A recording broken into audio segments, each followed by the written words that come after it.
Nothing is more mortifying than the fact that I just went to the grocery store and I walked by like two cute guys, and both of them I tried to do the thing where I like look them dead in the eyes and I'm like looking them up and down and smiling, like I don't know, and both of them like looked like they just saw a freaking ghost and like walked even faster. Like, this is why I'm involuntarily celibate. They didn't become shy. They became exhausted. Exhausted from rejection, mind games, humiliation, and invisible rules. While women complain that no one approaches anymore, men are quietly walking away from the battlefield. What you're about to hear explains why modern romance is collapsing and why nobody wants to admit who caused it. Why men stop chasing women. Now listen up and listen very carefully. Number one, he got what he wanted way too soon, okay? And that goes with physical and that goes with emotional, okay? Maybe you said something, or maybe you gave him something, a part of you, okay? You know where I'm getting at. And he doesn't have any mystery anymore. He doesn't need to try anymore. Number two, he forgets what makes you great. Now this happens in a lot of the times when you're long distance after just kind of starting to talk. He forgets that feeling that he had when he was with you. He forgets what made you amazing, what made you the one of interest to him. Number three, you went way too hard, way too fast, okay? If you're saying too much, if you're doing too much, if you're giving in too much, if you're doing his laundry, if you're cleaning his house, that's way too much. It's gonna scare him off. And that kind of explains number four, you're just trying way too hard. He doesn't have to put in any effort anymore because you're literally doing it all for him. And it's kind of an ick when you're trying way too hard in the beginning. Number five is very sad, okay? It became easy. And he got very, very bored. You didn't insist that you needed flowers or dinner or affection or physical touch or anything or reassurance. You were just way too easy for him. And he's quite literally bored and on to the next. And last but not least, you're being too nice. Men, unfortunately, love bitches. Okay, they love them. You need to be a little bit bitchy to him. You need to give him a little, you know, that like fierceness out of you. You need to give that to him, okay? Because if you're too nice, he's gonna run. So let's not lose him, okay? Let's make him chase you again. You are so very welcome. Her message tries to blame women for everything that goes wrong, but it reveals something deeper. She has turned men into stimulus-addicted creatures instead of commitment-driven partners. By telling women to be cold, distant, manipulative, and even bitchy, she's trying to fix a broken dating market with even more psychological games. High-value men don't lose interest because a woman is kind or available. They lose interest when they see a lack of character, in emotional stability and long-term vision. When she says men get bored if women don't demand flowers or play games, what we're really seeing is a generation trained to confuse tension with love. That only creates empty relationships. I wouldn't play no games and I wouldn't play hard to get. If my dream man asked me out on a date, I would not be saying no because he won't ask me again. It's not that. If I said no to a date, then I don't expect that person to ask me out on another date because I've given them my answer. It's pursuing. I want to be pursued. I don't want to do the pursuing. I do all this shit in my life that I make decisions for, self-employment, mother, all this like alpha energy. I want to be feminine. I want to be asked out on the date. And then I'll wine and dine them after they've asked me out on the first date. That's fine. It's equal. I will treat them like a king and they can treat me like a queen. As long as I can go on a few little solo holidays as well. I like my space a little bit. But yeah, I'm not doing no pursuing. She says she wants to be feminine, but what she describes is a deeply unbalanced deal. She wants to be chaste, doesn't want to pursue, wants to be treated like a queen, but also wants solo trips, unlimited personal space, and full emotional independence. That's not femininity. That's wanting the benefits of tradition without the responsibilities of it. Men are approaching less because the risk is too high. You invest, invite, lead, pay, and commit. And in the end, she keeps the right to disappear, stay single, and owe nothing. That's not partnership. That's consuming male attention without commitment. Okay, this is valid. This is what I think most men are saying. Like, they're getting mixed signals. They don't want to approach women because they think that if they do that, they're going to come off creepy. So I can have some empathy for men because I do think that if I was a man, like, I would feel like I'm torn and I'm in this, like, really tough position. So I think when we bring it to, like, women, it's about taking accountability. It's about, like, not being disrespectful if a man comes up to you and you're like, oh, I'm actually taken or whatever, like not making them feel weird about it. But like in another video I just posted, I think it's also about how the man approaches a woman. So like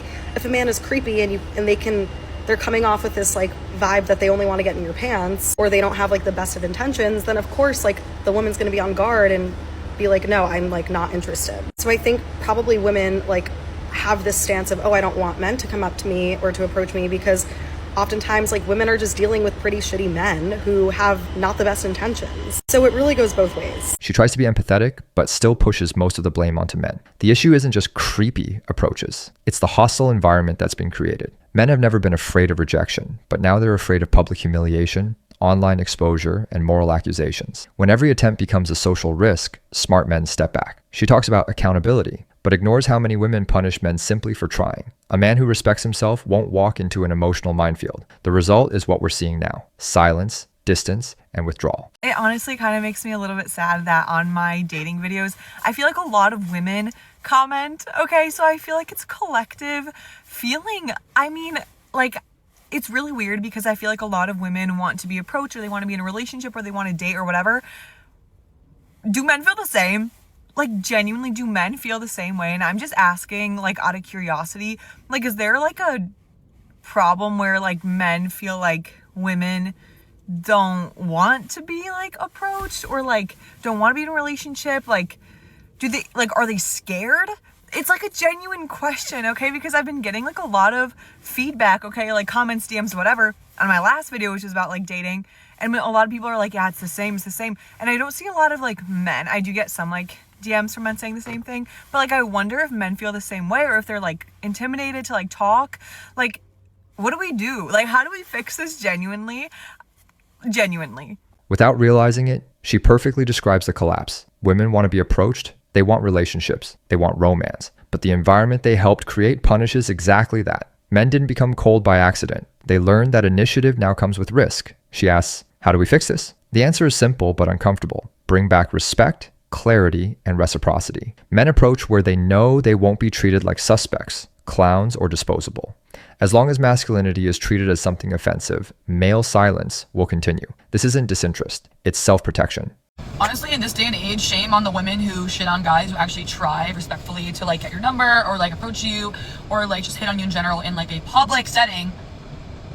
Extra bonus points if it's not a fucking bar or an atmosphere that involves alcohol. Like, I hate when girls like, you, like that guy like came up to me, like what a weirdo. Like, they literally need to be encouraged to do that. Like, no one does it anymore. I love when men like shit on like girls who go out in bars and stuff and stuff like that or whatever. But like, where are you gonna find your husband? On Hinge? At the grocery store? They are not fucking approaching you there. Swear to God, whenever someone approaches me, specifically not in a bar setting, I have the utmost respect. Even if I don't find them attractive, I'll give them a number regardless, or conversate with them regardless, because it's like so admirable in this day and age to actually have the nerve and the kahunas to go and do that. So stop shitting on them, because we need that. She's one of the few who sees the truth. Men who approach respectfully are disappearing because they've been mocked and shamed for years. When a woman defends those men, she's defending her own chance at a healthy relationship. But there's a contradiction. Giving your number to anyone out of respect also removes the value of real choice. What men want isn't pity. It's clarity and genuine interest. The problem isn't men who approach. The problem is a culture that taught women to reject effort and reward indifference. That destroys the incentive for men to try. Okay. I have some thoughts about why I don't think men approach women, specifically in New York City. Maybe I can generalize to all metropolitan cities in general. This is coming from a girl who has been in a long-term relationship for over 5 years. So if that triggers you, please scroll, because fair, I don't have like actual in the field experience with this. But I have noticed this with all my friends who are majority single in New York. And when I go out with them, even large groups of women, which I know are very intimidating, I wouldn't approach a large group of women either. And also small groups of women, like I'm talking like 2 or 3 girls, where it's a more approachable number of women. Why I think this is not happening as often as we would like, or historically, is because I think women just have more autonomy now. I believe like back in the 1900s, 1800s, women couldn't own land, couldn't vote, didn't even think they could ever have a career. That never crossed their minds. They were trad wives living at home, supporting their husband, raising children, birthing children. Yes, of course, like many women still do that. And as they should and are. It's totally fine. But a reason why I don't think men are approaching women these days is because we're equaling the playing field. We have careers. We are basically attaining what men also want, which is success. Many are businesswomen. Sometimes we can make more than men. These things are happening. It's real. We aren't just spending time at home. We aren't just focusing on getting married and raising children. And specifically in New York City and metropolitan cities, it's just like there's a larger population of women who aren't as focused as being a stay-at-home wife as maybe somewhere, another city. Therefore, when man and women enter a bar, man probably doesn't feel like a woman is as accessible to them. And this could be a total generalization. So, please don't be mean, but I really do believe men are mostly intimidated by women because women have more autonomy now. And I'm not pro-feminist. I'm not raw, we hate men. I really just do believe the playing fields are equal. And I also put the pressure on women too. I think we should be going up to men. If it really is, if those of you who are complaining that men are not approaching you, yes, I don't really believe chivalry is dead, but it's really dwindling. I think you guys should take it upon yourself to approach men as well. I think being your true and most authentic form of yourself is the most important way to attract a man that is compatible to you. Always be yourself. But number two, I really do think men like confident women. And also, if you're attracted to a woman that's confident, you guys are going to find each other if a woman's approaching you. So all this to say is I don't think men are approaching women in New York City and other cities because we're equals. And I think they're intimidated. And also everybody fears rejection, but rejection is probably more feasible these days because we got our own bag. So she talks about female autonomy as if it's neutral, but ignores the side effect. When a woman doesn't need a man, she starts treating men as optional. Men feel that. It's not intimidation, it's calculation. Why risk rejection, embarrassment, and emotional investment for someone who doesn't need you, doesn't value you, and doesn't respect the masculine role? Equal rights don't create equal desire. Men want to be needed, not just tolerated. When everything becomes we're the same, the instinct to pursue dies. And without pursuit, there is no romance, only indifference.